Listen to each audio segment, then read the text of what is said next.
Before we get going, this is a full-size pistol. This is my SIG X5 P320. As you can see, it's unloaded. This is a 40-ounce gun. So this is a full-frame, full-size, 4.7-inch gun.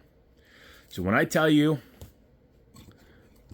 that gun makes this gun look like a itty-bitty baby, you'll understand what I'm talking about. So yes, today we're taking a look at a Mahusiv revolver, and I would like to thank my buddies in Manassas. They own a pawn shop, and this came from them for your delectation.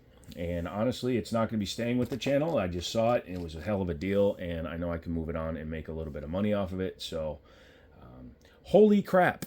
Look at the size of this thing. This is not a 500 Smith & Wesson, despite what your eyes are telling you.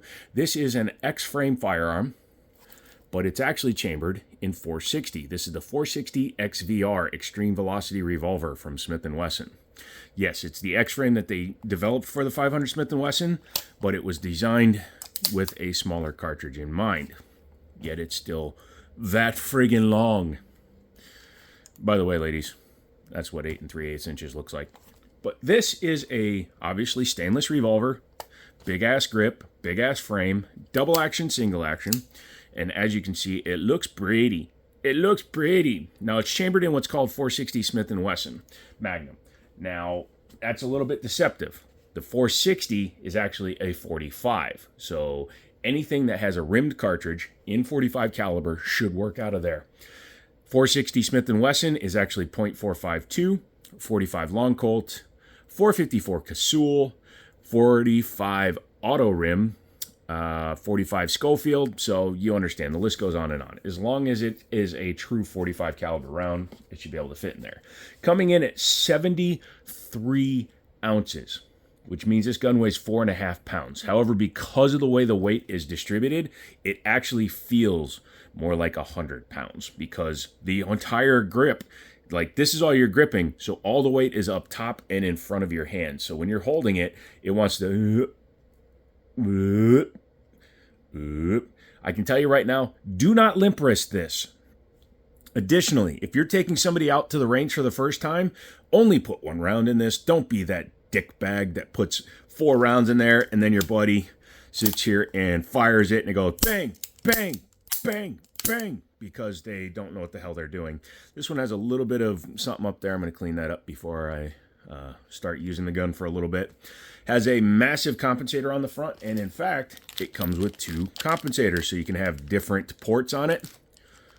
Yep, so it goes in like that. So you can have these, which are just 3 large spots on it, or you can have... Not only does it have 3 large ports, but if you look, you can see the compensator is slightly different. So it would go in like this, right? Sorry, I'm trying to line it up the 100% correct way because it goes in only one way. So it goes in like this. You have the big single port there. This gun has 3 ports. This compensator is completely open in the top. You can see all the way down into the barrel. This one is closed with just a single port comp right there. So it's going to direct the gases completely different. So it's got graduated side cuts and a single port. This has 3 equal size cuts and porting on the top. Also comes with a solid bead front sight. Standard, it comes with this green fiber optic, which I really like. It's very visible, very easy to see. Has a adjustable rear for both windage and elevation. I know I said Eller, but it's pretty cool. Inside the box, you don't get much. You get a closed foam bottom. You get a closed foam top. You get your books and your lock and all that gun stuff. Gun stuff, good stuff. It is a swing out. It's Smith & Wesson. You push forward and you just push the cylinder out. It rotates counterclockwise, not clockwise. Has a very large cylinder swing arm or bridge. I like to call it a bridge. I don't know why. I, in the past, done the old swinging the thing shut. Obviously, you hear it didn't slam. But I don't do that often, okay? I do that for fun, especially when I'm trolling people, because once, twice, 100 times, it's probably not going to hurt the gun. Obviously, there's always a chance you could damage stuff. You could throw it out of time. You could damage the lockup down there. But I don't typically do that. Typically, I treat guns with the respect they deserve, and I treat trolls with the lack of respect they deserve. As you can see, this gun has definitely been fired. That's good. I like to know that a gun's been fired and used. Look at how smooth that is. One sharp hit to eject the shell casing. No, I'm just kidding. Because of the length of this, though, I always get worried. It does have a very, very flush fit forcing cone. So as you can see, the barrel fits almost completely flush up to the cylinder. But when you're running like 45 Schofield, it's only that long. Some of the 45 rounds are pretty short. Even the 454 Casull is only that long.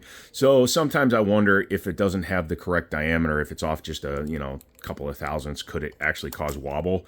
And then you wind up having bullet fragments hitting the back of the forcing cone. Not 100% sure. If that's the right term, I've always heard it called the forcing cone. Somebody tell me. But you just got to be careful and make sure you're using the correct ammo for the gun.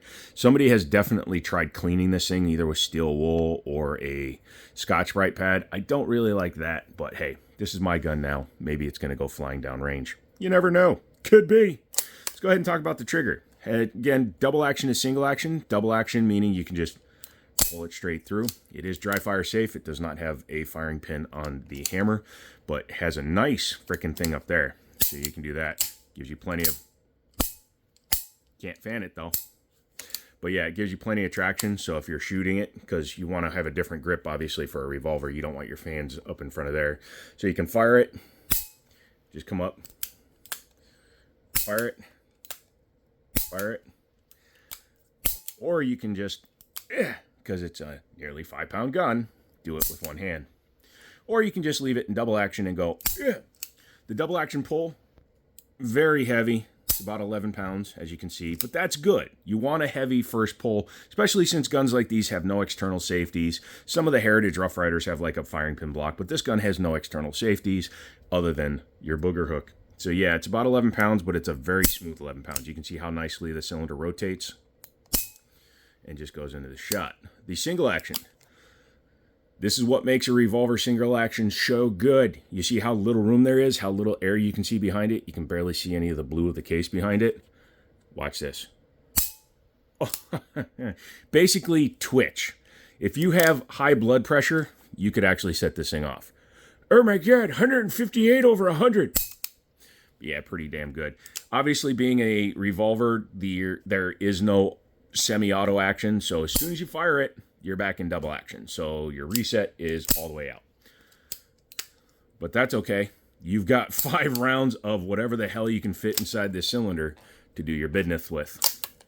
But yeah, we'll be taking this out to the range. I bought it on a whim. I like it. I've kind of made a decision. I really don't want to sell guns anymore. Personal guns. So this will probably stay in the collection. However, I might use it for getting a couple of my other guns back. Let this one sit in the pawn shop for couple of months. I'm working on getting a race gun, which you guys saw if you joined the live stream. I do live streams Mondays, Wednesdays, and Fridays starting from 7 p.m. Eastern, going until I decide that I am too bored or tired to continue them. So come for those, stay for the party. Let me know what you guys think about that stuff. I really appreciate all the new subscribers. Yes, I do stupid shiz when I'm on the live streams. That's just me being a dumbass. If you like that kind of stuff, make sure to hit the like button. Come back for all that stuff. Make sure that you are setting your alarms so that you're not missing my live streams or my videos. I publish 2 long videos a week. I try to do shorts every day, and we just have our fun. Yeah, that's about it. Leave ginormous in the comments if you made it this far, and come back for the next one. I'm working on hoodies and stickers and morale patches as well. So as soon as I get all that stuff done, I'll let you know. Come back for the next one. I love you guys, and as always, I'll talk to you later.